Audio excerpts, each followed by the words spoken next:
Naman, Practice protected. lalong anong tawag dun, lalong hindi natutuyo. Sige. Sige, lalagyan ko na ba?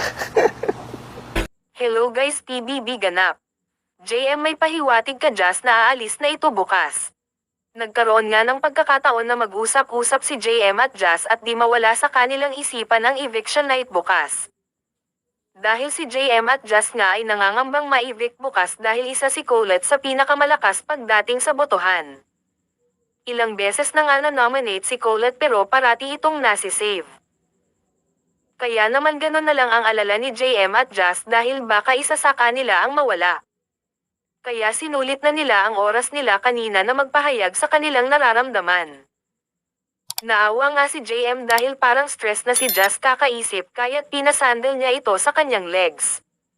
Under nga pala itong si JM ni Jazz dahil nga gusto ni Jazz na i-makeover si JM bago ang eviction night. Sabi nga ni Jazz na gupitan na do ang bigote nito dahil mataas na. Itong si JM naman ay nagmamatigas kaya naman nagtampo bigla si Jazz. At nang narinig ito ni JM ay agad siyang pumayag, mapasaya nga lang itong si Jazz. Ang nakakatawa pa dyan ay si Sofia ang nagbalbas sa bigote ni JM as usual. Gusto nga makita ni Jazz na gwapo at makinis itong tignan sa eviction night. Sabi naman ni JM na handa naman na siya bukas sa possibility na siya ang ma-evict. Tanggap niya nangga pero malabo nga mawala si JM dahil supportado nga si JM sa kanilang mayor.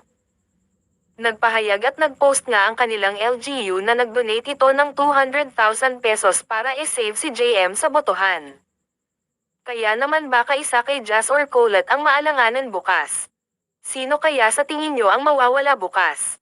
Ito na kaya ang farewell ni JM at Jazz dahil sila ang ma-evict. Napansin nga ng netizen na parang ayaw nga nila na ang isa sa kanila ay mawala kaya ganun na lang sila kadikit ngayong araw. Literal na sulitin bawat sandali ang JM Jazz. Payag ba kayo na manatili pa sa bahay ni Kuya ang JM Jazz? E-comment sa baba. Kung gusto nyo maging updated sa nomination bukas. E-like ang video at mag-subscribe dito para lagi kayong ma-notify.